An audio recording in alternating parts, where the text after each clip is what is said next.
Foot पे जाती है जब सोशल मीडिया में प्रेशर उठना शुरू हो जाता है. ठीक है, एक तो प्रेशर ग्रुप की बात है. दूसरी बात यह है कि अवेयरनेस.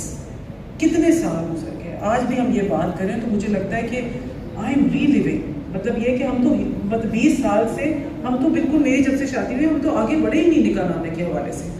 तो इसमें जो है ना awareness, like I am happy to facilitate in my area, in my constituency. Awareness की बहुत ज़रूरत है और आप टिक टॉक के जरिए अवेयरनेस करें. बच्चे अब देखें, मैं उस दिन पढ़ रही थी कि जी बलूचिस्तान की खवातीन जो है ऑनलाइन उनकी इतनी प्रेजेंस है, वो वी लॉगिंग करती हैं, वो टिक टॉक्स करती हैं, पढ़ी लिखी जो खवातीन हैं, यंगस्टर्स आप क्यों हैं. तो इस तरह की कोई आप स्ट्रैटेजी बनाएं मीडिया वगैरह की कि ये जो बात यहाँ पर बैठ के हो रही है सिंप्लीफाइड फॉर्म में कि क्या आपको मालूम है, या क्वेश्चनर्स हो जाएं या क्विज़ेस हो जाएं, ये बहुत ज़रूरी है, बहुत ज़रूरी है.